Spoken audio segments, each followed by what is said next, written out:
Well, good morning and welcome to Frankly Speaking here on WYDC TV Big Fox. I am your host, Frank Acom, and we are broadcasting live from the Hesselson studio here on Market Street in Corning. Can't thank you enough for joining us this morning, and you'll be glad that you joined us this morning. We have a star-studded lineup. First, this morning, right around 6:30, we're going to be talking with Muriel Anderson. She is a world-renowned guitarist, harp guitarist, has played with everyone. Chet Atkins, she played with Les Paul, she played with the late, great Dwayne Eddy, Corning native and Rock and Roll Hall of Famer. The list goes on and on. Well, she's going to be in Corning on Sunday for a concert at 2 p.m., and it's a benefit for flood relief, and that's at Marriage Music right here on Market Street. So we're going to hear from her in the 6:30 hour. Then in the 7 o'clock hour, we're going to hear from Senator George Borrello and Bobbie Ann Cox Esquire. They were the speakers last night at the public forum on Proposition 1. And we're going to find out from them as much as we possibly can about Prop 1, because I know there are a lot of questions. So I really appreciate them sneaking into their schedule after a big night last night. An opportunity to come here on Frankly Speaking, and I do appreciate that very much. So that's coming up later on as well. So as you can tell, it's going to be a busy morning. Let's get right to it. Comments from viewers after yesterday's program. First off, a great quote from Ronald Reagan. Government's first duty is to protect the people, not run their lives. Thank you for that comment. Very good. Another one from early this morning. Thanks for getting up with us to be prepared for the 6 o'clock hour of Frankly Speaking. Good morning, Frank. Well, hey, good morning. I'm actually curious about a segment that I may have missed, being that I might have overslept a little bit. That's one of the beauties of being retired. Well, good for you. And what this boils down to is they had mentioned that they saw Mayorkas mentioning and commenting that there was not the FEMA money because it had went to relief, essentially, for illegal immigration, for the stress because of the open, porous borders. And now they're trying to claim that President Trump is using false information about it. So you see Mayorkas say it, and then because Republicans, and specifically Trump and Vance and others, are highlighting that, hey, whoa, we drained the coffers, and that's why we can't help, even to the point where Jean-Pierre, the press secretary, storming out of the room saying it was misinformation when they were using FEMA numbers in their question. It was a Fox News reporter asking about that specific question that this viewer's asking, and she declared it misinformation and stormed out. So yes, they're trying. It's typical. We've seen it for years now, especially since Trump came out of the picture, that it is false information reporting on FEMA's own numbers and what Mayorkas said. So you raise a good point. You did not miss it. And also, to your point, of course, we need that money for the flood victims, which we all must pray for their help. The people there must be in a terrible state about that. But I don't understand how the White House could say that when Mayorkas stood right in the public on television, and spoke about the FEMA funds running low, why they would say that's a misstatement, why that would be some type of knock or misinformation on Trump. But no, you did not miss anything. That's exactly what the time frame has been. That's exactly what has been happening. That Mayorkas can say it. They can say that FEMA funds are low because of the cost of the influx of illegal migrants. But when it is highlighted later by Trump or Republicans, it is now misinformation. That's unfortunately the way the game is being played. We do have some breaking news this morning that we're going to get to. Also, I don't know, boy, if you're watching, I hope you didn't stay out for Stephen Colbert. Harris was on Stephen Colbert on The View. Doesn't seem like, I think she was on The View yesterday. There's also some real serious questions about the 60-minute interview that we're going to get to as well. But first off, this coming in late last night, former President Trump will host a major rally at the iconic Madison Square Garden later this month. This being reported on, I believe, for the first time by the New York Post. The event, which will be held at Madison Square Garden's legendary arena, is set to take place on October the 27th, just 9 days before Election Day.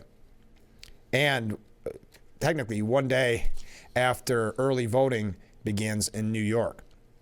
A massive turnout is expected for the rally, which will be a first-come, first-serve event, like most, as far as I'm aware, most of his rallies are.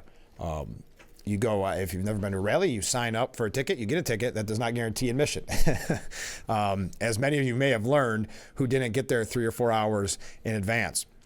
Now, back just last month, if you recall, Trump drew 16,000 people to Nassau Coliseum in Long Island. The former president's Bronx rally over the summer brought up to 10,000 people, even though the permit allowance was only for 3,500 people.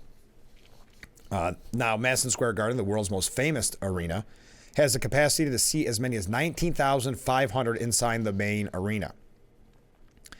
Now, the venue is no stranger to political events, just so you're aware, even holding the Republican National Convention there in 2004. This had been a rumor for quite some time that he was going to try to have a rally at Madison Square Garden. But nothing really came from it. We never heard more about it until late last night. This is going to be interesting. Now, I don't know, and I'll ask this question for you. I don't know if he's trying to, again, make a play for New York. You've heard my kind of opinion on that. But there are some major House seats that this could really help because the majority could go through New York. And there's a piece, I believe it was maybe on Empire Report today, about New York playing an oversized role again in the majority in the House. So it could definitely help in that sense. But an interesting move, and I'd like to know your thoughts, an interesting move just a few days short of Election Day coming to New York for a big rally. I will say New York, the media capital of the world, so it has that aspect to it, where it is perhaps a way for Trump to get coverage or his rallies to get coverage, which the mainstream media has essentially stopped covering for quite some time. So it could be that newsworthy aspect to it, why he would be in New York 9 days before the general election. But very exciting news, something I thought worth commenting on. And that's why I did, because it was breaking news as of late last night.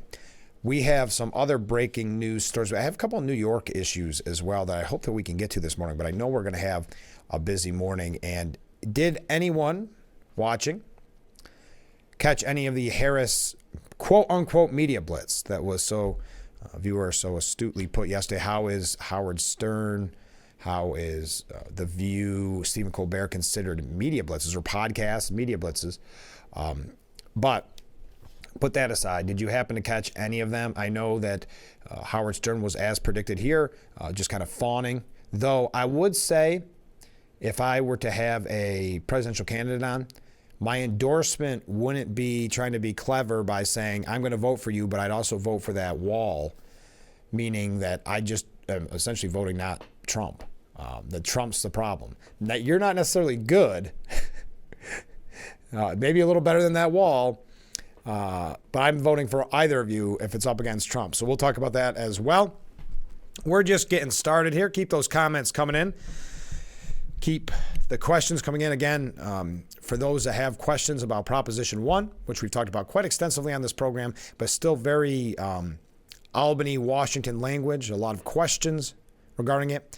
And if you missed the forum last night, if you did not miss the forum, I'd also love to hear what you have to say about that. How did the forum go? I was unable to attend, but I really enjoyed talking about it yesterday. And I know that a lot of people were excited to go to it and thanking the organizers, Sheena Rossetti specifically, for putting it together because, again, so many questions on Proposition 1. But we got to take our first break.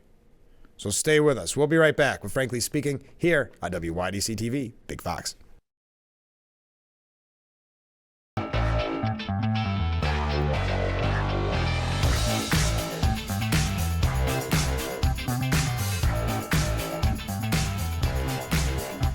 The Frankly Speaking Roof Cam brought to you by Boss Security in Horseheads. Contact Boss Security for all your business and home security needs. Welcome back to Frankly Speaking here on WYDC TV Big Fox. I'm your host, Frank Aiken, broadcasting live, as you know, from the Hesselson studio, live and proudly broadcasting from the Hesselson studio. Well, look at the timing on this. Speaking of breaking news, Hezbollah has said on Tuesday, after essentially being decimated with serious blows, is now ready for a ceasefire talk. The terror group in Lebanon made the announcement after firing more than 100 rockets at the Jewish state hours earlier. Hezbollah's deputy secretary general publicly endorsed a truce with Israel, the first such time the terror group has proposed a ceasefire not conditioned on the war in Gaza. I'm not going to read the exact quotes. I think just worth mentioning, if you look at the timing and obviously the news that we have been bringing you on this program of a decimated and seriously injured Hezbollah, their leaders taken out, so many, leadership and their ranks taken out in recent months. Now, a ceasefire doesn't sound quite as bad. Also, in a breaking news story, an Afghan man has been arrested and charged for allegedly plotting to conduct an ISIS-related, quote, election day terrorist attack, according to the Department of Justice. The DOJ announced in a press release yesterday that Nazir Ahmad Tawadi, 27 years old, who had been residing in Oklahoma, had, quote, conspired and attempted to provide material support to ISIS and obtain firearms and ammunitions to conduct a violent attack in the United States. Tawadi was charged with conspiring and attempting to provide material support to ISIS and with receiving a firearm to be used to commit a felony or a federal crime of terrorism, according to the press release. If convicted, he faces a maximum prison sentence of 20 years for the first charge and a maximum prison sentence of 15 years for the second. So 35 years. Okay. Attorney General Merrick Garland said in a statement, as charged, the Justice Department foiled the defendant's plot to acquire semi-automatic weapons and commit a violent act in the name of ISIS on U.S. soil on Election Day. We will continue to combat the ongoing threat that ISIS and its supporters pose to America's national security, and we will identify, investigate, and prosecute the individuals who seek to terrorize the American people. The press release noted that Tawadi had allegedly taken steps to liquidate his family's assets and to resettle his family overseas, as well as obtain firearms such as AK-47 assault rifles and ammunition. So there you are. The press release from the DOJ announcing charges against Tawadi for plotting an ISIS-related terrorist attack to occur on Election Day comes after outlets such as CNN have argued against claims from former President Trump and J.D. Vance and Ron Johnson, the Afghanistan refugees fleeing their country in the aftermath of the Taliban's takeover, were not being properly vetted. All right. So there's an update and a somewhat breaking news story. Another, and there's no real segues between any of these other than to say they are major news stories. This one at the state level. Do I want to get to this or do we want to wait? No. What do you think, first of all, if you happen to catch any of Harris's interviews, Howard Stern, The View, Stephen Colbert? I know the big news this morning, and it's so predictable because there had to be something a little wacky, right, at the Stephen Colbert interview. So they shared a beer. And boy, Variety has a big headline about it, cracking a beer together. It's the vibe elections. Did you stay up and watch it? Also yesterday and making the media rounds this morning is the new Bob Woodward book that is claiming Trump spoke to Putin some, 6 or 7 times since no longer being president, that he had given Putin COVID testing when it was still very rare here in the United States, the equipment to do COVID testing. To me, when it's just interesting because remember when the Hunter laptop story was censored by the media, by social media, because they called it Russian misinformation, Russian disinformation. Could the same argument be made that this has the potential for being Russian disinformation, depending on who the anonymous sources are used in the book and who the sources are in general used in the book. Not to suggest censoring in any way, just that term is thrown around so often that doesn't it pique your interest when there's a story regarding Putin and Trump and I guess COVID tests and things that could have a major impact. I guess you could call this an October surprise, but that could have a major impact. But nobody, not only are they not questioning it, I saw John Carl this morning ask Trump questions about it, where Trump, of course, denied it. And John Carl had to come back on and make sure that it was stated that, well, Trump had said he had a good relationship with Putin. And, just basically suggesting that, and then that Woodward is one of the most legendary authors of all time and respected journalist, et cetera, et cetera. So just interesting to see the coverage, both with a potential election impact, how one was treated, one through censorship, one through now the promotion. Because if you look at some of the other, and I know Harris brought it up a lot on I think it was a Howard Stern interview, bringing it up, though, and Walls as well, talking about Trump's conversations with Putin and how, to me, it's just very interesting that how much they want it to fit that narrative. That I guess the follow-up question would be okay, so if you believe that, Kamala Harris, as the gospel truth, do you also believe in the pretty horrible things in that book that was said about Biden?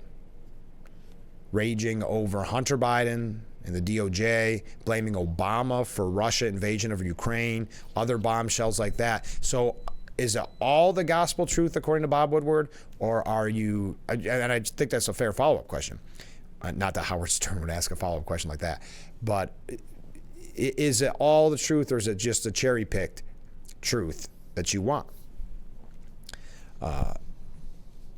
We learned that let me take a break.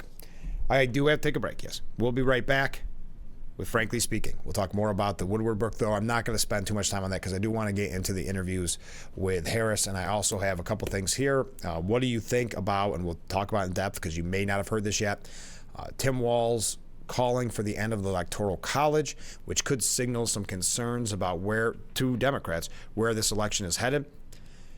Does Tim Walz believe that? Because maybe their internal polling showing a scenario where they win the popular vote, not the Electoral College. This was a call for quite some years by Democrats, but according to the few news outlets, the mainstream media news outlets I saw reporting on this, it was more of he kind of went against Harris's beliefs on this. So is it just one of those, knucklehead Tim Walz, not thinking before he speaks, or is this what they'll call for? And is this also a scenario where they're suggesting that they may not accept the results of the election?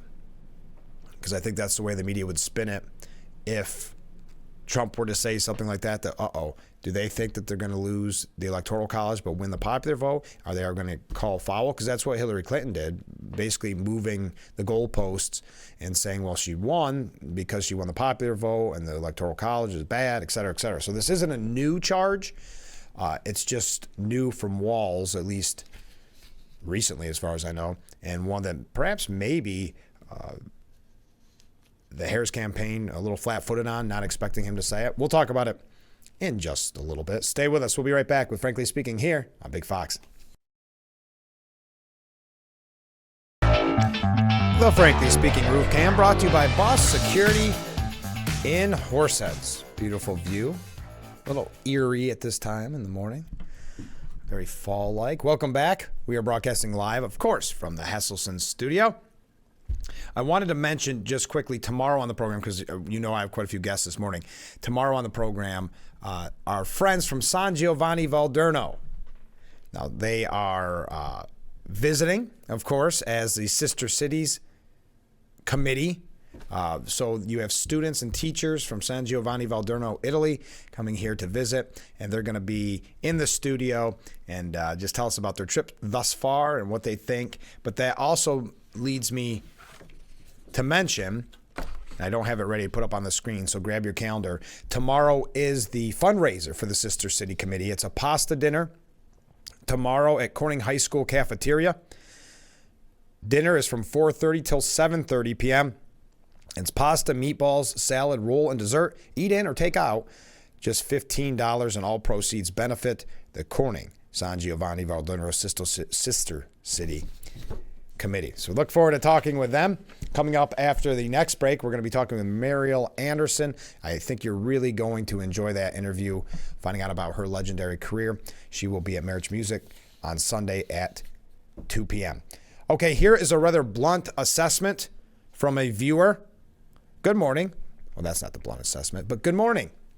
I would rather watch paint dry than to watch anything Harris. Well, that's interesting because you would rather watch paint dry, and Howard Stern said he is going to vote for Harris, but would also vote for that wall. So it's kind of a similar statement, if you ask me.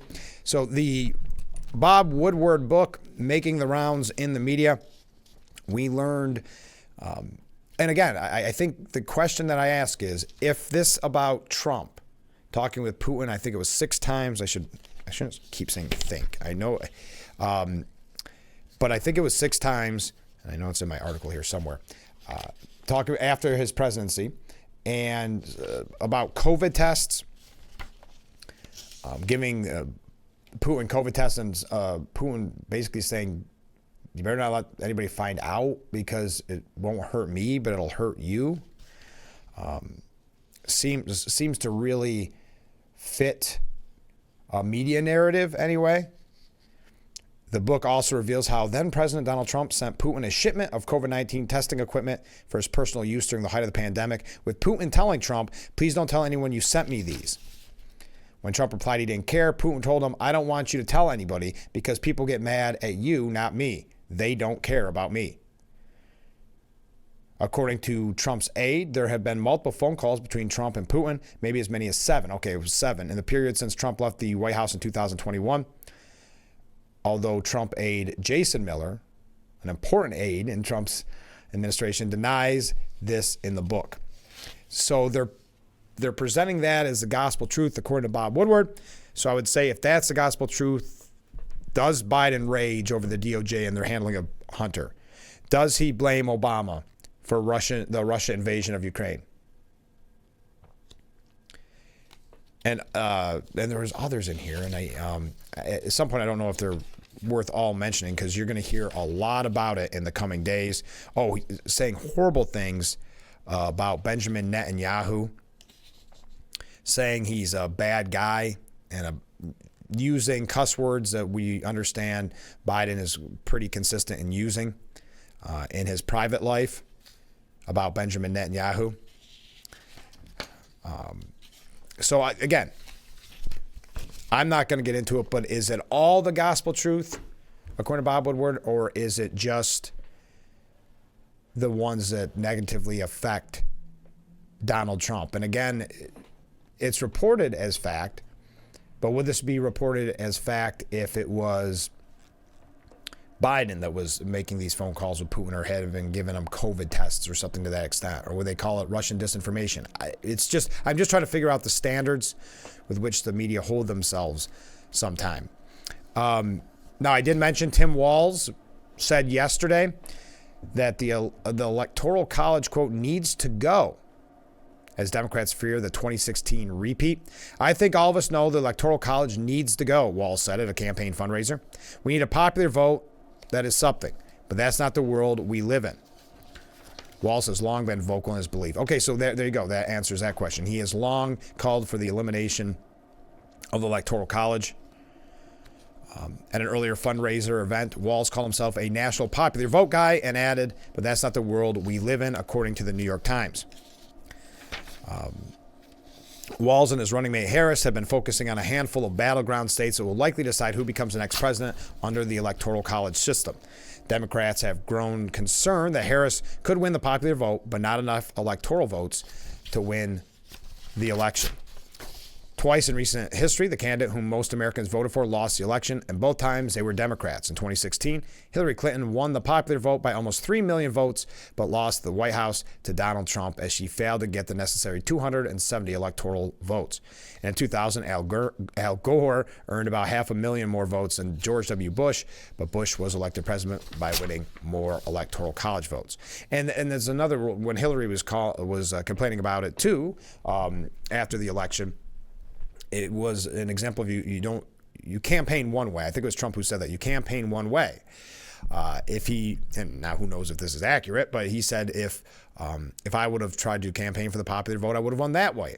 Now who knows? That's something that you can never actually know, but that you do run a campaign very differently. If there is no electoral college, the presidential candidates will essentially be in New York City, Los Angeles, the major cities, campaigning there as compared to hitting the rural states and finding out what is affecting people in the quote-unquote flyover states in places like Pennsylvania and elsewhere. The vice president's campaign attempted to distance itself from Walz' statement, so Harris caught a little flat-footed on this, saying Governor Walz believes that every vote matters in the Electoral College, and he is honored to be traveling the country in battleground states working to earn support for the Harris-Walz ticket. He was commenting to a crowd of strong supporters about how the campaign is built to win 270 electoral votes, and he was thanking them for their support that is helping fund those efforts. So having to kind of walk back what he said, also putting words in his mouth and really feelings in his head, if you will. But back in 2019, Harris did say she was open to the discussion, which is kind of the answer she gives when she doesn't want to give an answer as a rule. And many politicians, not just her, but open to that discussion, open to having that conversation. Now, we have to take a short break because I'm really excited about this. Muriel Anderson is going to be our guest here in just a moment, so don't go anywhere. This is Frankly Speaking here on WYDC TV. Big Fox will be right back.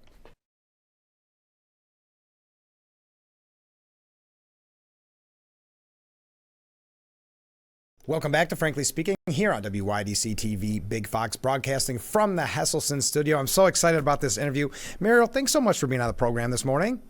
Oh, my pleasure. And thank you for coming back to Corning. I see the last time you were here was like 2011, I think it was. Yes, we've been trying to find a time to go back. We just really enjoyed Corning. And this one's for a very special cause because obviously our area, like so many areas, getting hit with floods. And right now this is going specifically for flood relief. So tell us what brings you to Corning. Well, I was asked to play at the Albion Library for their concert series. Okay.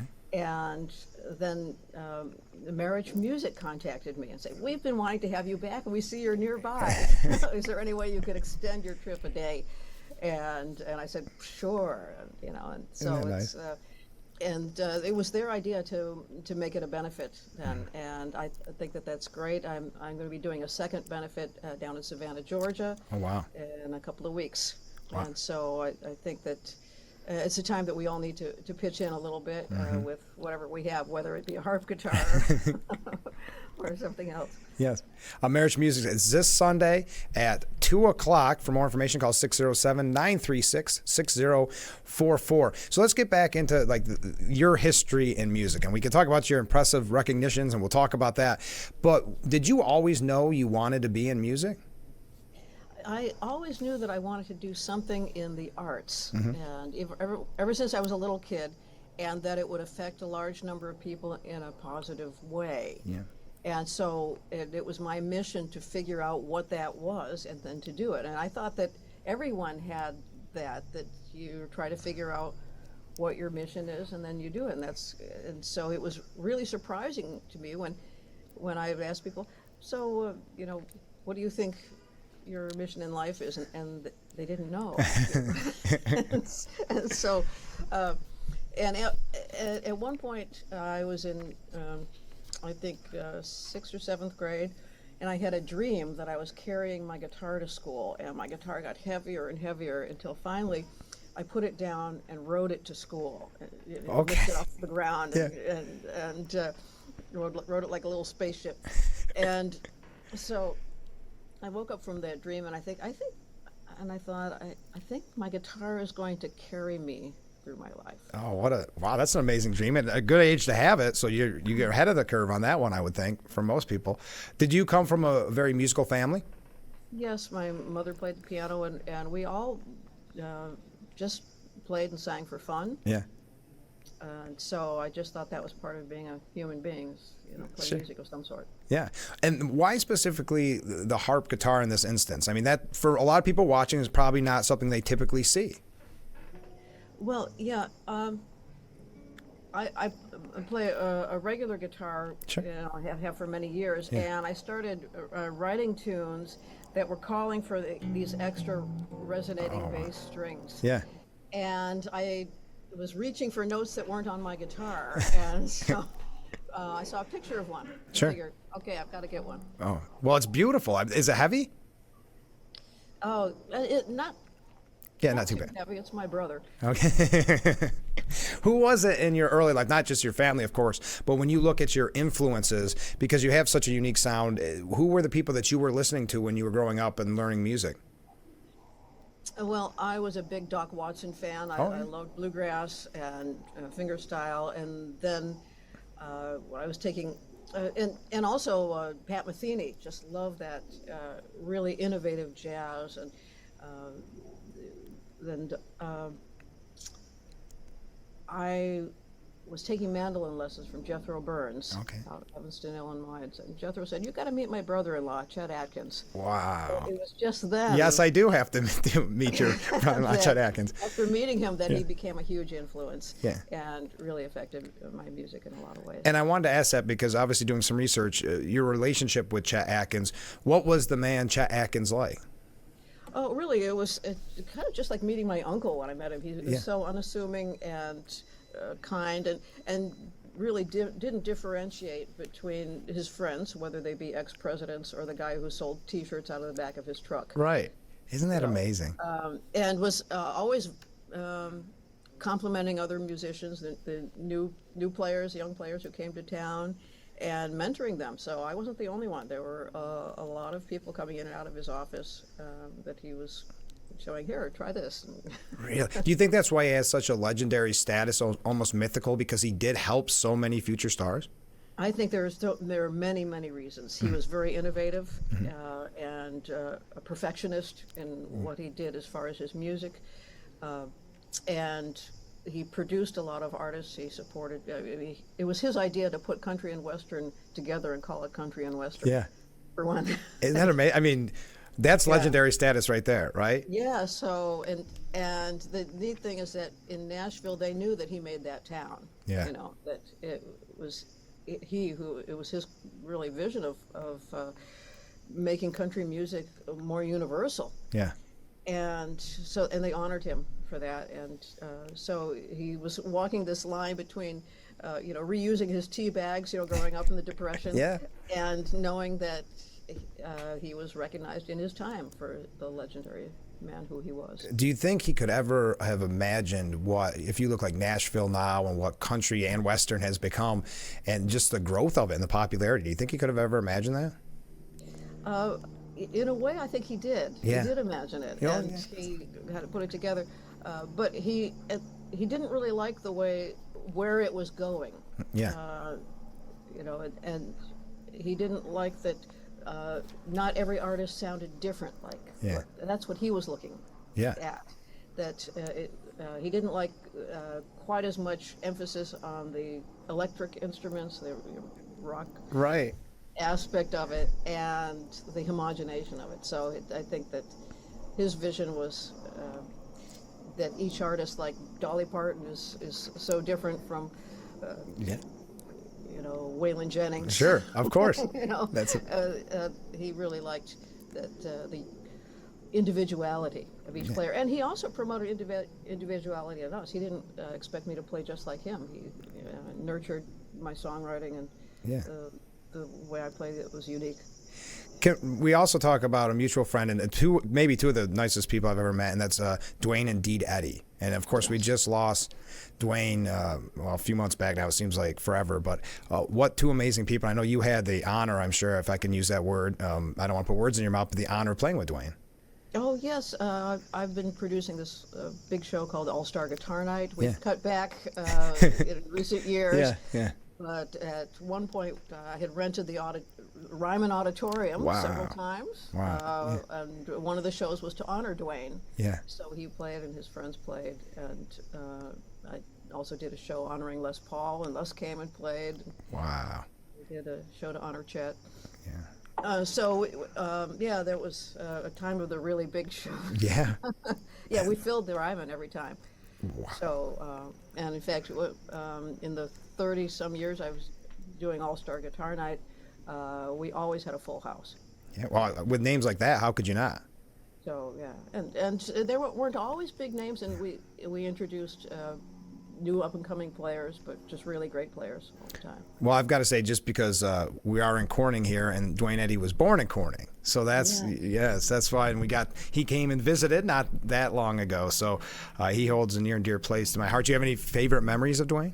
Oh yes, my housemate Jonita, fiddle player, was very close friends with Dwayne indeed, Yeah. as well as with Chet, and we, boy, I mean there was so many times. Well, one thing is when Dwayne came and played on my Wildcat album. Yeah. So there was a tune that I'd written called Wildcat, and I thought, well, it'd be neat to have a little boing, boing. Of course, right? Right? Yeah. And I'm thinking, okay, that's Dwayne. There's right only there. one person, right? That's right. So he came in and played that, and the song just transformed. You know? That such that a unique sound that the second you hear it, you know it's Dwayne Eddy, right? Isn't it? There's got to be something neat about that as a guitar player and someone, especially in the beginning pioneer days of rock and roll. Yeah. So I have to ask now because you piqued my interest. What's it like playing the Ryman Auditorium? It was really one of my very favorite places to play. There's so much history there, great acoustics, and something you can't really express. There's a feeling there. There's just a joy, a happiness when you're playing on that stage. Is there something intimidating about it, or no? I'm just curious because I will never play the Ryman, so I'm just wondering if there is any intimidation factor. I didn't really feel that so much. Yeah. In fact, it's the same kind of thing. When you feel support, you don't feel intimidation. Sure.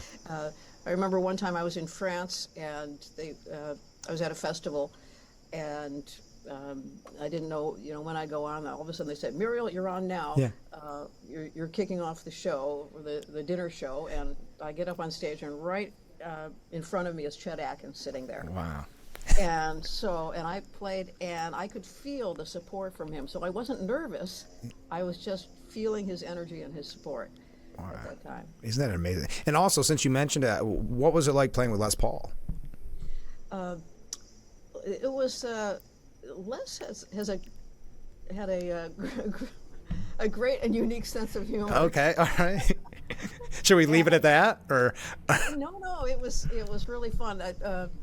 I played many times at his show at the Iridium. Yeah. Because I had done an interview like I'm doing here, but live on WGN in Chicago. Yeah, of course. And they said, there's a caller on line 1, it's Les Paul. And Okay. So he said, yeah, I like your playing, and come sit in and play with me if you're ever in New York. Wow. And so after that I did many times at the Iridium, and he would... he'd invite me up and always tell a joke and get me laughing. And and then once you've loosened up and laughing, then life is better. Of course. When you play with so many legends throughout your career, does it almost become old hat, or are you ever thinking, well, this could be difficult sitting in and playing with a Chet Atkins, Les Paul, Dwayne Eddy? It's never old hat. The neat thing is that life is different every day. Yeah. And I try to take some of those lessons from Chet, that you treasure the small moments as well as the big moments. Sure. And and it's not that much different. I was playing at a big guitar event at the Palais du Sport in France. Okay. Paris. And so there were, I think, 6,000 people in the audience, something like that. Wow. And I kicked off the show with an improvised flamenco piece. Yeah. And so there's this like huge applause. Yeah, and, yeah. You know, it's really unique. And you know, there are many stars on the show, obviously, there. And then the next day, or 2 days later, I went to England and played for the Guitar Club, and there were 12 people in the audience. Okay.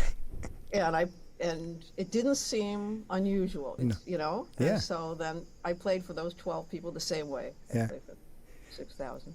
Now, would you rather, I think I know the answer to this, but would you rather perform live in a scenario like that, or do you like to record? Oh, both. They're different vibes. Yeah. And I think that I'd like to go back to really composing more, because that's another thing that's very rewarding in a way, to compose a tune and then record it. Yeah.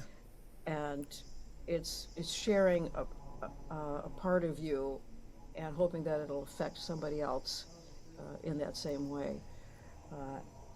And so that's it's a gentle energy there. Yeah. And very rewarding in that way. And performing live is a more exciting energy. Sure, you know? sure. And you're making people happy at the moment. Yes. When you compose, I've asked this question of other people, and it seems to be a wide array of answers. When you compose and you put it out on an album, recent CD, Nightlight, Daylight, is it almost, are you nervous to release that song that must mean so much to you that you spent time on and it can be personal? Sometimes, even an instrumental piece. Yeah, that's what I mean. Feel personal. That Yeah. I remember at one point I had written this song about the love for a friend. Yeah. A platonic love, and I felt like it was revealing a little bit too much about me. Oh, interesting. To play that, and I didn't play it live for a long time because I thought it was just a little bit too personal. Yeah, I can see that. I finally got over that. Oh, we're talking this Sunday, Marriage Music. Don't miss it. It's 2 p.m. So you mentioned All-Star Guitar Night. Are you still involved with your organization, Music for Life Alliance? Well, the All-Star Guitar Night has, in the past, been the primary funder of Music for Life Alliance. Okay. And so now I still do my annual concert, my Saturday after Thanksgiving concert, which also funds it, and a few other shows do. So we've scaled back in what we were doing, but it was just an effort to get more kids to play music. Yeah. So, and I had started out designing a program that would teach music and after school programs, primarily, and then found out that there were programs scattered all around the country doing this very thing. I thought, well, I don't need to reinvent the wheel. We just need to unify them and support their efforts. And so what we do is give small grants to organizations that are getting instruments and lessons to kids, because it really is so important, spiritually as well as for their education. It helps to integrate the right and left hemispheres of the brain and keeps kids involved in all other subjects as well. Now, when you're composing or performing, and it's something you spent your whole life doing, it's got to feel good when you get the recognition. You know, for instance, winner of the National Fingerstyle Guitar Championship, Guitar Player Magazine, top 50 guitarists of all time. You're probably not doing it for that, but it's got to feel kind of nice, right? Well, to a certain extent, it's nice to get the recognition that I was looking for a long time ago. Yeah, sure. And now I feel like I'm not really looking for it anymore. So it's one of those things that just as soon as you don't really need anything, that's when it comes along. Yeah. Of course. Well, isn't that interesting how it works? Before we go, because I'm almost out of time here on Zoom, again, the concert is at Marriage Music. It's a benefit for flood relief. It's this Sunday at 2 p.m. You've played with so many legends. Is there anybody you wish you could have played with? I still would love to play with the Paul Winter Consort. Paul Winter, a great jazz saxophone player. Okay. And he made music with whales and Canadian mountain wolves, Wow. and integrated nature and music together in such a beautiful and unique way. I would love to someday play with it. Well, thanks so much for doing this. I can't wait to see you on Sunday. Yes, looking forward to seeing you then. All right, we'll be right back with Frankly Speaking. Roof Cam brought to you by Boss Security in Horseheads. Contact Boss Security for all your business and home security needs. Welcome back to Frankly Speaking here on WYDC TV Big Fox. Thank you again to Muriel Anderson for being on the program this morning. And we received a comment, which is a perfect way to segue into a couple of photos I have. Chet Atkins was an excellent guitarist, and your interview with Muriel was as well. Oh, well, that's nice. She is also, like Chet, innovative and can play her harp guitar flawlessly. I very much liked her down-to-earth demeanor. Me too. And here's a couple pictures of her with Chet Atkins. Isn't that neat? So there you go. There's your photos as well. All right. We've got a lot to cover. I know I'm running a little bit late in this hour, so let's wrap up with a few comments that viewers had. And then we'll get to the next hour. And right around 7:30, we're going to be talking with Senator George Borrello and Bobbie Ann Cox, who were the speakers last night at the forum. Did you happen to attend the forum, which was in regards to the New York State constitutional amendment that will be on the ballot in November, well, October 26th or whenever you started to vote. So again, they were the speakers last night, and that was in regards to Proposition 1. So we'll talk to them about that, try to learn a little bit more about Prop 1.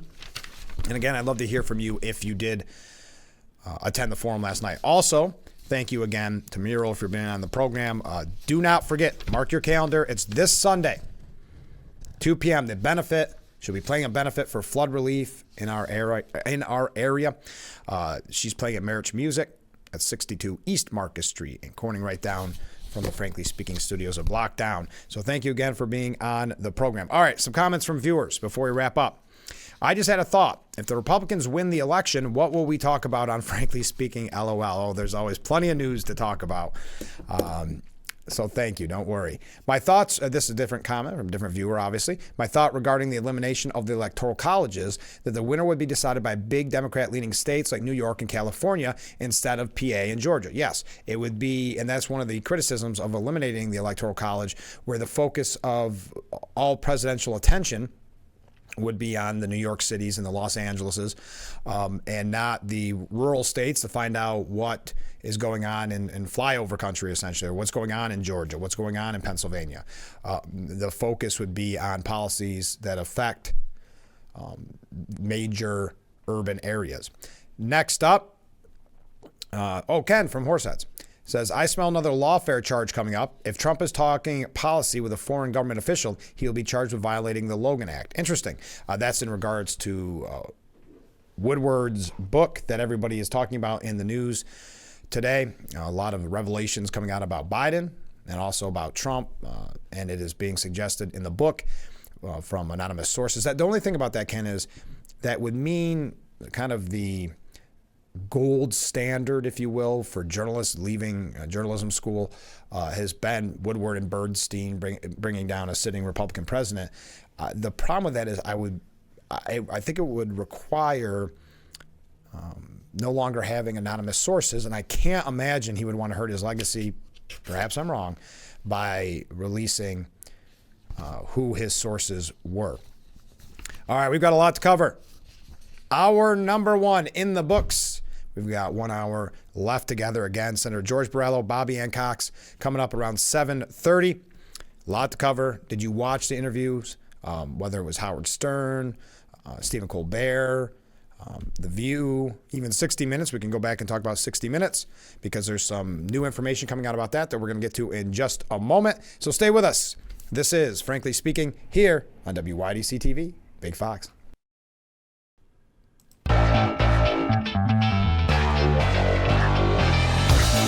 Hour number 2 of Frankly Speaking here on WYDC TV, Big Fox. I'm your host, Frank Acom. We are broadcasting live from the Hesselson studio here on Market Street in Corning. On tomorrow's program, don't forget our friends from San Giovanni Valderno, sister city, Italy. They'll be here on the program. Some of the students that are in the country and some of the teachers as well. There is some concern amongst the Trump campaign that there has been shown two different answers from Vice President Harris to the same question during her CBS 60 Minutes interview.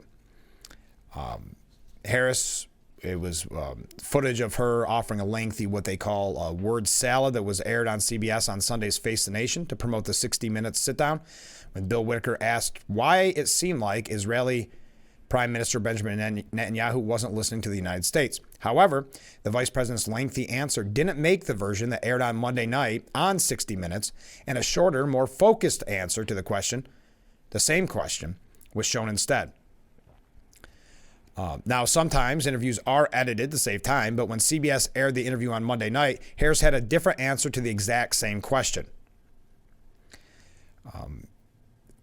Well, Bill, the work that we have done has resulted in a number of movements in that region by Israel that were very much prompted by or a result of many things, including our advocacy for what needs to happen in the region. The second answer was, well, we are not going to stop pursuing what is necessary for the United States to be clear about where we stand on the need for this war to end. It is unclear why CBS aired two different answers to the same question, not knowing, if nothing else, it would raise controversy. CBS has posted both clips on YouTube. CBS News did not immediately respond to a request for comment, and that seems like an unforced error, a mistake they need not make to raise more concerns of a bias in the media or a protection of perhaps the Harris-Walz campaign. Trump's campaign released a statement saying on Sunday, 60 Minutes teased Kamala's highly anticipated sit-down interview with one of her worst word salads to date, which received significant criticism on social media. During the full interview on Monday evening, the word salad was deceptively edited to lessen Kamala's idiotic response. This is an exact quote from the Trump campaign, and specifically the press secretary, Carolyn Levitt. Why did 60 Minutes choose not to air Kamala's full word salad? And what else did they choose not to air? The American people deserve the full, unedited transcript from Kamala's sit-down interview. We call upon 60 Minutes and CBS to release it. What do they and Kamala have to hide? So again, no comment being listed by CBS as of right now, and a concern of what would be left on the cutting room floor coming from the Trump campaign. Okay, again, no comment from 60 Minutes. So did you see, we could talk about any of the interviews. If you happen to watch any of them so far, the response seems to be that you have not. Howard Stern, who used to be kind of focused on comedy, I understand. I know in recent years he's been more known for his interviews, I suppose. But at a time when first starting that shock jock attitude was based around comedy. Now he's not so happy with SNL taking on Kamala Harris. And by taking on, I mean just having an impersonator of her. Howard Stern told Kamala Harris that he hates seeing her being mocked on Saturday Night Live. Now, again, I'm not really sure. I mean, is it really mocking? I mean, it's not done in a malicious fashion. It seems that her name, Maya Rudolph's impersonation is looked more at as a way to make her lighthearted and fun, kind of what they would do with Hillary Clinton, trying to make her more personable, perhaps, more likable. Stern said, "I hate it. I don't want you being made fun of." That's a nice, unbiased interview. Interesting, isn't it? There's too much at stake. I believe the entire future of this country right now is literally on the line. Brilliant, not at all cliche things coming from Howard Stern in that comment. Now, Kamala said it was funny. I'm a huge fan of Maya Rudolph. So I think she's put a lot of time into doing the piece and the character. If she doesn't want to lose that, because something that maybe Howard Stern kind of in his bubble doesn't realize, that this does benefit Kamala Harris, because again, it's not done in a malicious fashion. It's done in a lighthearted, fun fashion, which could win people over. I do think there's way too much hype on the political power of Saturday Night Live. I know, is it Stephen Collinson? Who is it? CNN writes a piece very often, once a week, on Sunday or Monday, about the Saturday Night Live and its importance from the night before, 2 nights before.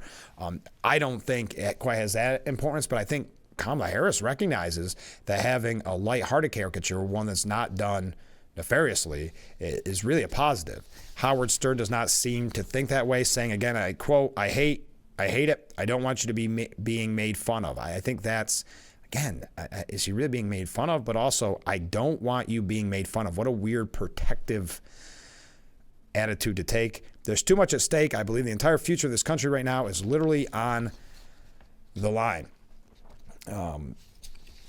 Harris also addressed the Saturday Night Live skits during an appearance on The View earlier in the day, so very hard-hitting questions and topics for the vice president. Harris saying, Maya Rudolph, I mean, she is good. She has the whole thing, the suit, the jewelry, everything, the mannerisms. Okay. It's good to know, because I know that's what most people want to know, is what her thoughts are on her Saturday Night Live character. I understand you could say that maybe it's worth a throwaway question. Okay. But for Howard Stern to get so angry as something that I would think people would say, at least at the beginning, attempted to be more comedic in nature, now saying he hates it because she shouldn't be picked on. But also, I would say, if you're trying to do the best for your candidate, and your candidate has a fun, lighthearted character made about her on Saturday Night Live, maybe don't focus there. Maybe focus on how you want to word your endorsement of her. Quote, yes, I'm voting for you, but I would also vote for that wall over there, said Howard Stern. Stern's interview with Harris was not full of policy questions or debate. His first question was, do you nap at all? The second question was, did you like the Prince soundtrack for the Batman movie? Is this real? Now, on The View, at least, they asked, would you have done something differently than President Biden during the past 4 years? And Harris said, there's nothing that comes to mind. And I've been a part of most of the decisions that have had impact. Now, what's kind of interesting about that is that, because sometimes she's tried to distance herself from Biden, other times she's trying to bring herself more recently closer to Biden. Is there some type of internal polling? Is there something that has her maybe thinking that there is, amongst Democrat voters and maybe even people that are on the fence who haven't seen Biden now for a few months, haven't seen the debate in a few months, maybe now having that nostalgia for Biden? I don't know, because it's interesting how she's quote unquote tethering herself to Biden. I only use that phrase because they were criticizing J.D. Vance for trying to tether Harris to the Biden administration, which is hard not to tether someone to the administration that you're a part of. Now on Stephen Colbert, let's save that for the next one. I'm jumping through too many interviews. The View must not have made too much news, because the main focus this morning seems to be on a little bit on Howard Stern. But again, I can't believe Howard Stern, and his show's gotten very political and he's become very fawning over the Democrat Party, which is fine. But I can't imagine you still don't know enough about politics to not say to your chosen candidate that I will vote for you, but I would also vote for that wall. That is not what you would call a ringing endorsement. That would be something you may cringe having said later, thinking that I should have been more full-throated in my endorsement. If he's upset with a caricature of Kamala Harris on Saturday Night Live, why then would you make your endorsement so weak? I don't even know, weak, almost insulting. Because what he is saying there is what a lot of people have felt about the campaign and about Harris's campaign, which is that it's not about her as a person, it's about anybody but Trump, right? That it's more about, as long as it's not Trump, we'll vote for anybody. And anecdotally, I've talked to people that have said that exact thing, but I don't really necessarily like to do anecdotal anonymous sources. But that seems to be a common trend, that whoever they picked, whoever the elites in the party picked, because remember, didn't go to a vote, whoever the elites picked we're fine with them as long as, of course, it wasn't Donald Trump. And that's why you saw the instant momentum and trying to rewrite the history of a Democrat Party and a media that had been critical of Harris in a political sense of not wanting to see her run, knowing that her 2019 campaign 2019 was disastrous, that it showed that she wasn't ready for quote unquote prime time, not to quote Saturday Night Live quotes there, but that she wasn't ready for, so they didn't want her, and that's many people said that's why Biden was going to stay in, and that, maybe even, if you recall, this was in the news, maybe even talks behind the scene that he was going to drop Harris for somebody more likable to help him in the general election. Again, the rewriting of history is to get us to all forget that part and not mention that part, and now she's likable and the momentum, etc. So for Howard Stern to take that kind of notion, perhaps not the best endorsement that you could make. We've got some more to talk about with the interviews. We can't run too late because we do have two guests coming in, both Senator George Borrello and Bobbie and Cox from yesterday's forum. Did you happen to make it to the forum? I would love to know what you had to think about that. Okay, let's take our break. We'll be right back with Frankly Speaking here on WYDC TV. Big Fox, stay with us.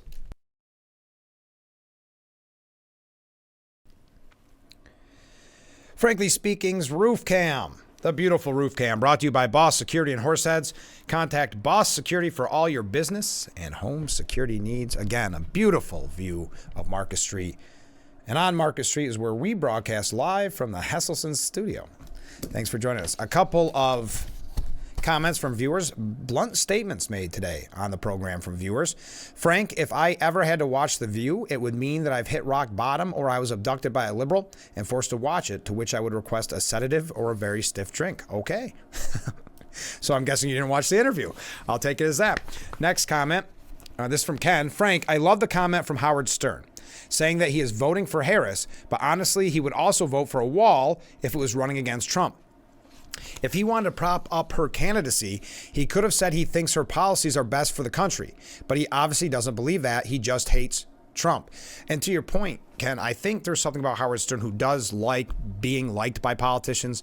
I don't know if this is a thing as he's grown older, getting away from the shock jock interviews, that there's something about he really likes the fawning over a politician, specifically a Democrat politician.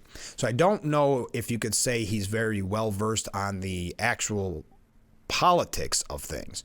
What I mean by that is he had the cliche term that I really think this is, and I'm paraphrasing, but I really think this is a very important election.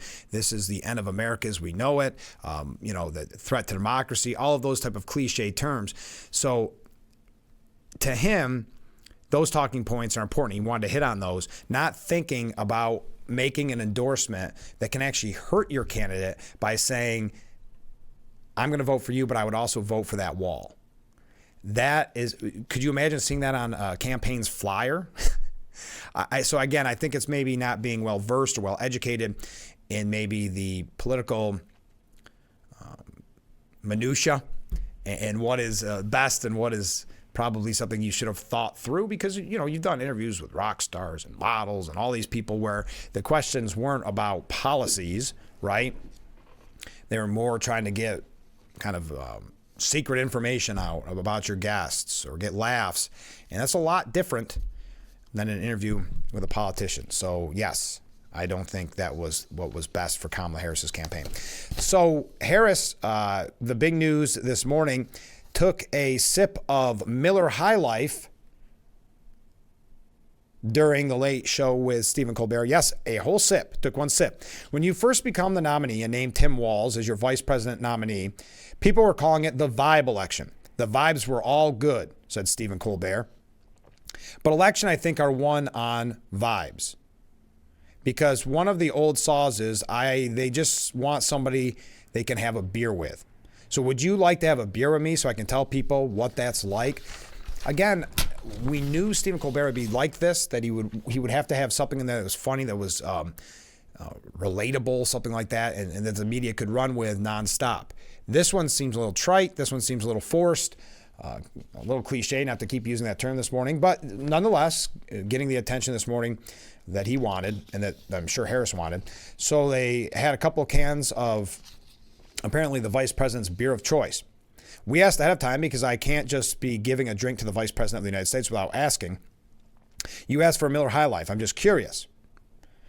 And Harris, making it relatable, saying, okay, the last time I had a beer was at a baseball game with Doug, meaning her husband. The champagnes of beer. The champagne of beers. Their slogan, of course, she said. Okay.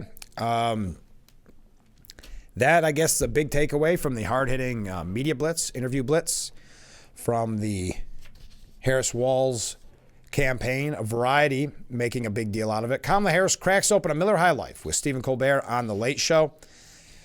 And then she did take the opportunity to really go after Trump for this book. Again, and I think the follow-up question here is, if what Woodward's book says, Bob Woodward's book says about Trump, is the gospel truth, is it also the gospel truth what we learn about Biden and the things he said about Benjamin Netanyahu, said about Obama being to blame for the war in Ukraine, these type of things? Are those gospel truth too, or is it a pick and choose, cherry pick what is fact and what is not, what is gospel, what is not? And I guess when she went after the president, Harris said, this is what happens when I drink beer. Okay. Oh, did they ask her? Okay, I thought there was a comment there that she was asked about SNL again. Now, she did dodge a question on Colbert, even though it was not a hard-hitting venue, saying, you are a member of the present administration, but under a Harris administration, what would be the major what would the major changes be, and what would stay the same? She said, sure, well, I'm obviously not Joe Biden. And that's when the laugh a minute Colbert said, I've noticed. Harris said, so that would be one change in terms of, but also I think it's important to say with 28 days to go, I'm not Donald Trump. And that got cheers from what is, historically left-leaning outlet. And so when we think about the significance of what this next generation of leadership looks like, were I to be elected president, it is about, frankly, I love the American people and I believe in our country. I love that this is our character and nature to be an ambitious people. We have aspirations, we have dreams, we have incredible work ethic. I just believe that we can create and build upon the successes we've achieved in a way that we continue to grow opportunity and in the way grow the strength of our nation. Harris continued before touting her opportunity economy, pitching, and talking about her small business owner mother. Early in the day of her media blitz, again it's being called, Harris was similarly asked on The View whether she would have done anything differently from the Biden presidency, and she said, there's nothing that comes to mind. I've been a part of most of the decisions that have had impact. There is some criticism. I had mentioned earlier that the Trump campaign is asking for the full transcript from the 60 Minutes interview. Now, I know that was a few days ago, but the 60 Minutes interview, because there were two different answers shown, one during a promo and one during the actual broadcast, an answer that Harris gave to the same question. So two different answers to the same question, asking for the full transcript. We may talk about that when we come back. Coming up in just a little bit, our guest, Senator George Borrello and Bobbie Ann Cox from yesterday's forum on Prop 1. So stay with us. This is Frankly Speaking here on WYDC TV. Big Fox will be right back.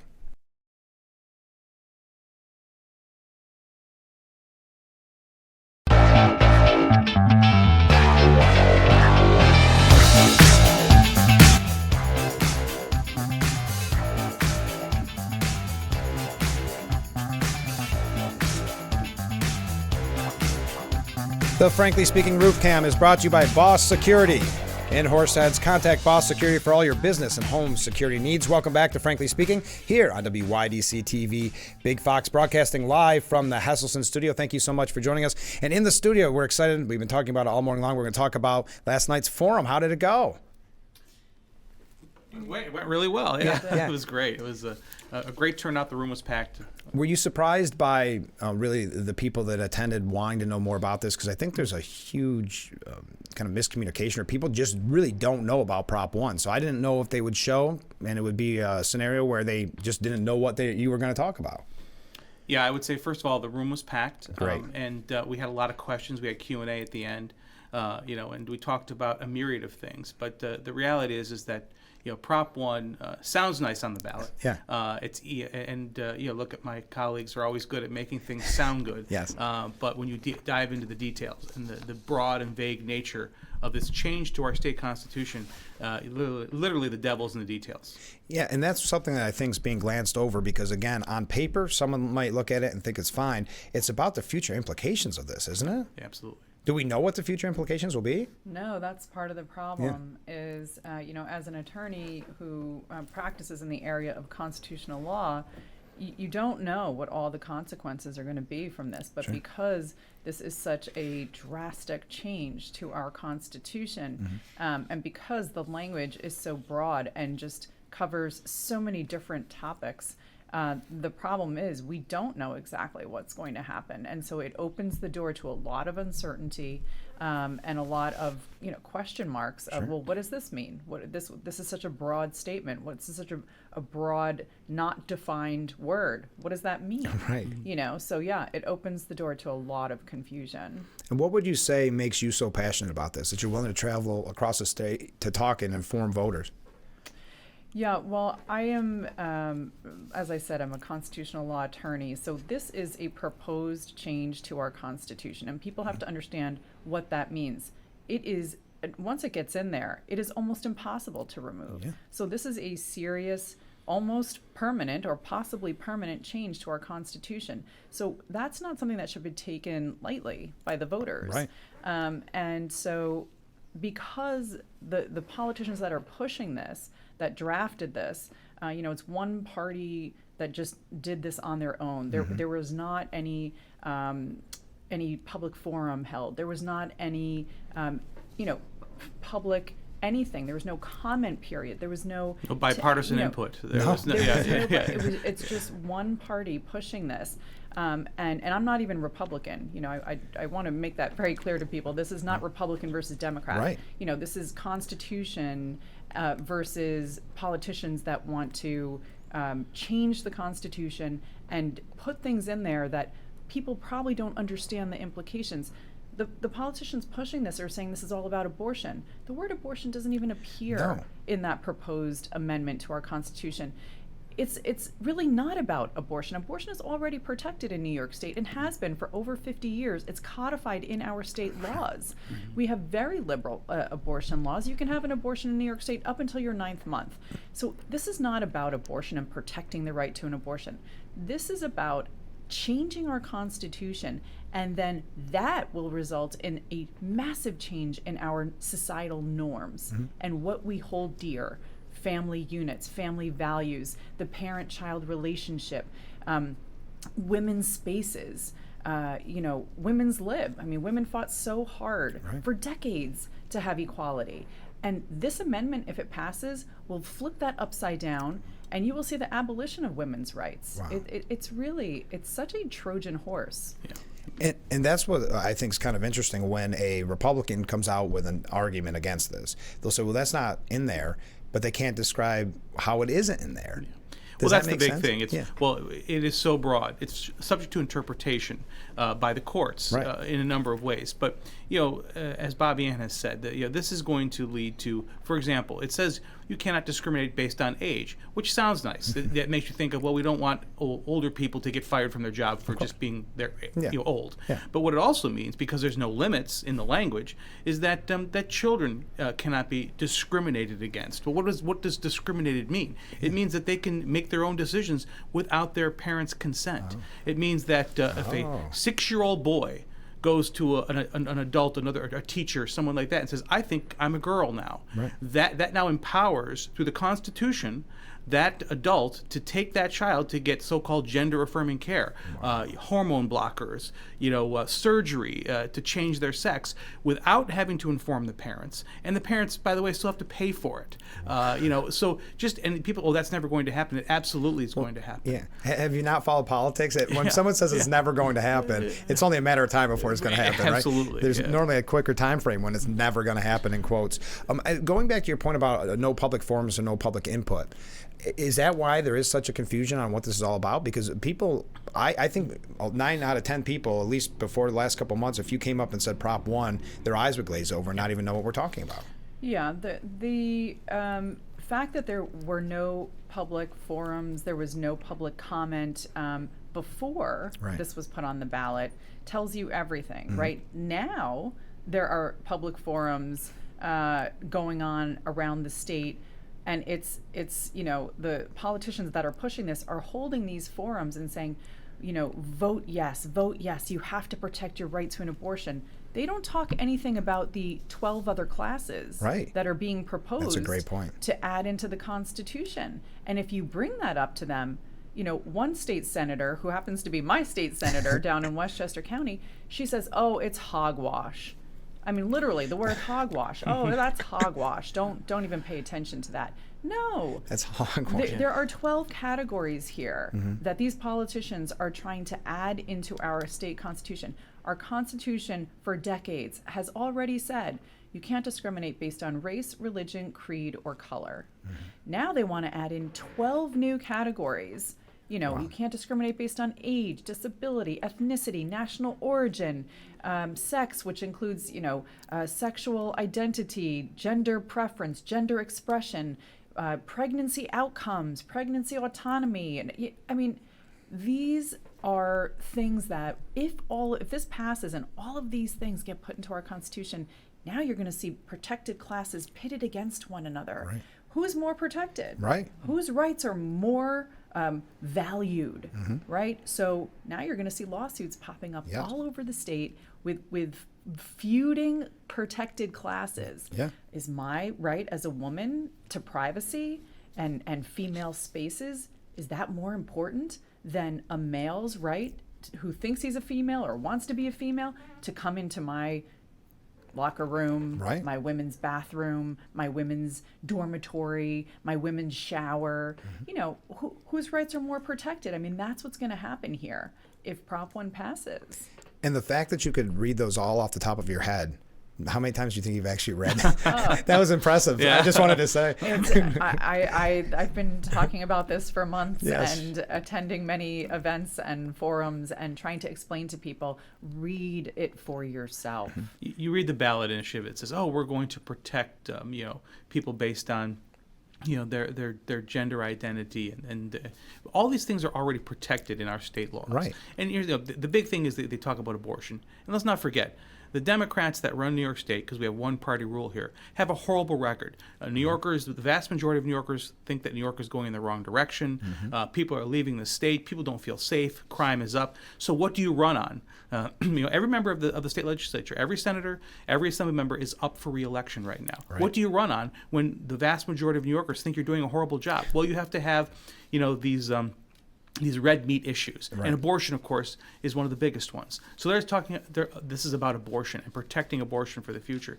Abortion has been legal in New York State, and by the way, the most liberal abortion laws, for more than 50 years. It has survived Republicans in charge of the Senate for most of those 50 years, Republican governors. So this whole idea that we have to protect abortion is hogwash. Well, that's the real hogwash here. That's the word of the day here on the program. Exactly. But it's also the danger that it's opening up. I'll give you another example. It says you cannot discriminate based on national origin. That's a huge red flag, isn't it? Yes. That means that despite the fact that you may not be a citizen of the United States or of New York State, you will be constitutionally entitled to all the benefits of a citizen, including, by the way, the right to vote. Exactly. Absolutely. And if you don't think that's going to happen, it's already happened. The New York City Council passed a law to give illegal immigrants the right to vote. It was overturned in the court, but if we change our Constitution, that is going to essentially invalidate that and that law will then could be reinstated. It's already the mayor of New York City is already trying to get that law reinstated to allow illegal immigrants to vote in their elections. I mean, I think it doesn't even take someone that studies politics. Well, the first time I read it, that's the one that stuck out the most to me was national origin. Because, as you said, especially in New York City, they've been pushing for illegal migrants to have the right to vote. So it's only it's sooner rather than later on that. Absolutely. And there was already legislation drafted in Albany to do this. Many of my colleagues want that. There are colleagues of mine that complain that a huge population in their district isn't allowed to vote because they can't vote because they're not citizens. So this, and it dilutes the value of being a citizen, and everything else that goes along with it. This is going to be an absolutely cornucopia of things for trial lawyers to bring lawsuits about. I gave an example last night. You could have lawyers send undocumented illegals into businesses. Say, I'd like to apply for a job. I have an obligation as a business owner. I have an obligation to ensure that that person is a citizen. I need you to, to prove to me that you're a citizen. I'm sorry, I can't do that, and the person walks out. That person goes to dozens of businesses in the area, and those lawyers send out thousands across the state and bring class action lawsuits so that they can make millions of dollars as attorneys and attorneys' fees and bring lawsuits. It's endless what this change to our Constitution could do. And going back to your point, Senator, so you look at Albany, and let's face it, New Yorkers have real concerns about New York. That's why they're leaving in droves. That's right. And of course, last election season with Lee Zeldin, it was very much focused on public safety and obviously the migrant crisis. So why is Albany focused on this and not what really matters to the voter? Well, here again, we've had one party rule for almost 6 years now. The Democrats have a supermajority in the state Senate, in the Assembly. They have the governor's office, the attorney general's office. They control everything, and it has been an unmitigated disaster. And even people on the left will tell you that. You know what? I don't feel safe anymore walking around the streets of New York City, for example. So they're focused on this because they have made promises to the most radical elements of the far left. And now they are delivering on those promises because they live in the fear of being challenged in a primary from the left. And this happens. The so-called moderate members of the Democratic conferences in both the Senate and the Assembly have been taken out by Democratic socialists. Devout socialists are now members of the state Senate and Assembly. Anti-American sentiments are now prevalent. So, bringing the system down, and they'll say it, we have to burn the system to the ground and start over again. Well, they're doing that. They're creating the chaos to burn the system to the ground. Did you see that Chris Cuomo actually said that his brother probably couldn't win mayor because he's not far left enough? Well, yeah. In today's Democrat Party. And to your point. Pretty amazing. Right? Yeah, absolutely. Look, Eric Adams has done some, I think, some irresponsible and things, and he is probably on his way out. But the person that will replace him will likely be so much further to the left, and Bill de Blasio erased all the things that happened in previous administrations. New York City used to be one of the safest cities in the world. Now it's one of the most dangerous. People they fear riding the subway. But unfortunately, all that crime and chaos and migrant crisis is spreading throughout the state like a cancer, and we have to stop it. And Prop 1 is going to permanently codify into our Constitution that chaos that you're seeing right now. And going back to the lack of specifics in a way, or not knowing in the future, I think it's very telling that when you see a sign in regards to this, and there's not a ton, the people that are vote no have specifics. Have you noticed that? The sign will say, this is why, and it was great on your on the pamphlet that was given out to promote your event yesterday. This is why, But the other side is just vote yes. There's not a single specific. Vote yes, otherwise you're a racist. Vote yes, otherwise you hate women. Vote yes. It's just, they're the ones that are fear-mongering. They cannot give specifics. And they'll say, well, that'll never happen. Some of them will even admit. Also, and I think this is an important point, even in the New York Times, which had an article a couple days ago, they admit that once people learn more about Prop 1, they change their mind and they want to vote no. Of course, the New York Times looks at this as a negative, right? But both sides have said that once people learn more about it, they tend to want to vote no. So when you become educated on the possibilities, you realize how dangerous this is. So the people that are voting yes, quite frankly, are people that are not educated on this topic. Right. They're just reading what others are saying for them. And that's the frustrating point. But how do you think, and this is the $1 million question for any election season, how do we spread the word on this? It's a grassroots effort. I mean, this is why we're traveling around. Bobbie Ann has been all over the state. I have as well. I talk about. I have a town hall this evening up in Batavia. This afternoon in Batavia. We're going to talk about these things, and we have to. So spreading the word really is about people learning the damaging effects, and then just talking to it. People take it's recommendation from a neighbor, a friend, a colleague. That is, I would think, the best way to spread the word is for people that learn more about it to share their thoughts. And yesterday at the forum, and just when you've been traveling around, when people finally learn about what Prop 1 is, what has their reaction been? So most people will hear something about Prop 1. Most times that they are hearing it, it's from the politicians pushing this. So they think, oh, it's about abortion. It's about, protect abortion. And then I explain it. And then it becomes a look of shock of, wow, I didn't realize there were all these other categories that they're trying to put in there. And so it really is a smokescreen. But, if you want, when people say, well, how do I explain this to a friend who thinks this is just about abortion?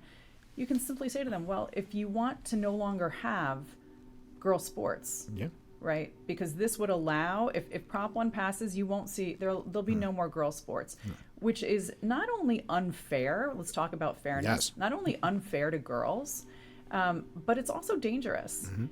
There was a story, it wasn't in New York State, but it doesn't really matter what state. There was an all-girls volleyball team, and the girls were playing against another supposedly all-girls volleyball team, and that other team had a male on the team. And he spiked the ball, and he hit one of the girls in the face 70 miles an hour, and now the girl is permanently partially paralyzed. Wow. So, we're talking about not just fairness to girls, we're talking about danger as well. And then, the women's spaces. Again, women fought for decades for women's lib. Right. And now this one proposition, if it passes, will reverse all that. And you will see the abolition, and it goes both directions, right? So if your son goes to an all-boys school, high school, all boys, all girls college, all girls high school, that's now going to be challenged. You're going to have the other sex coming in and saying, well, you can't discriminate against me, and I want to go to this all-boys high school, or I want to go to this reverse, all-girls college. I want to live in this all-boy dormitory, or I want to live in this all-girl dormitory. You're going to see that happen, guaranteed. And these things are already happening in New York State. If you can't discriminate against somebody based on their gender expression or their gender preference, there's a school district where I live in Westchester County where the school district passed a speech code, and it told all the students in the school district, you have to call your teacher, staff, peers, whatever, by their preferred pronoun. And if you don't, you are in violation of our speech code and you will be penalized. Wow. So a group of parents got together and said, absolutely not. This is ridiculous. We're turning everything upside down. So they sued the school district, and they're fighting it out in court. But the point is that this is what's going to happen. We are going to see lawsuits everywhere, and people having to hire lawyers and fight for their rights, because now all of a sudden our Constitution is going to be changed because radical politicians wanted to change it without voter input, and then they're selling it as something that it's not. So it's very dangerous, and this is why I'm so passionate about this and trying to raise awareness. Yeah. One thing I think it's important to bring up, when you say you can't discriminate based on age, the legal opinions right now, what about people that are, a 35-year-old man that's having sex with a 12-year-old girl? Right. Okay, you can't discriminate based on age. This calls into question whether or not we can protect our children from sexual predators. Yeah. And every county in this state right now has cases where you have so-called consensual sex between a minor and adult. This now calls into question whether or not that person is actually guilty of a crime in New York State, because we cannot discriminate based on age.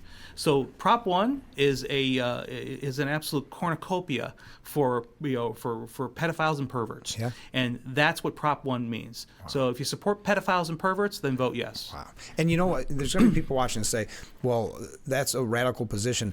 Then when you have to ignore the fact that there's always going to be a lawyer willing to accept the absolutely. case. I mean, every public defender in New York State, whose job it is to do the best job they can for the person that they are defending, is going to bring this up. Exactly. They're going to say, you cannot convict, there may be other things you convict them of, but you cannot convict my client of this, because the New York State Constitution says you cannot discriminate based on age. Yeah. That is going to happen if this passes. And you said there's 12 different changes. So we focused on 3 or 4, but they all have really a snowball of issues with each of them, isn't there? They do. And I have to say, the language that you're going to see on your ballot is 2 sentences. Yeah. It sounds really warm and fuzzy. Exactly. Do you want to have protections against these unfair things, in our Constitution? And then it lists, some, not all of the categories. It completely leaves off the ballot paragraph B. If this change to our Constitution passes, if Prop 1 passes, what you see on the ballot is not the language that will be inserted into our Constitution. What will be inserted, there's paragraph A with all the different categories. Then there's paragraph B, which basically says that it gives the government the right to discriminate against you as long as they're doing it in the name of correcting past discrimination.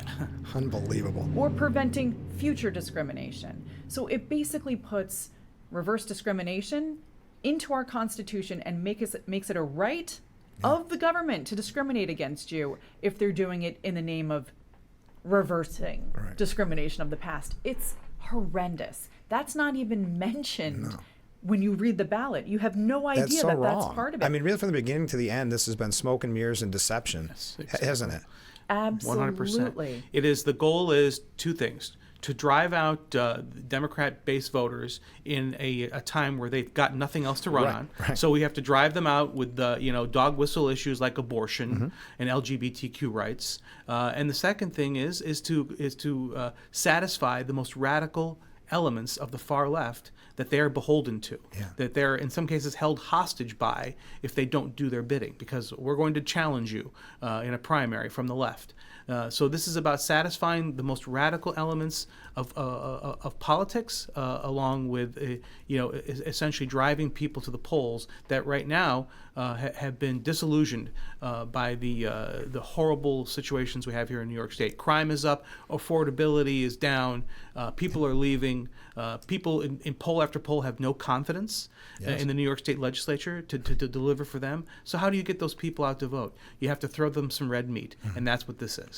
We're glad that you're out there fighting for us in Albany, but how frustrating is it to be in Albany? Well, you know what? I'm happy to do it. I'd rather be in the fight than sitting on the sidelines watching. Frustrated like us. Yes, exactly. But you know what?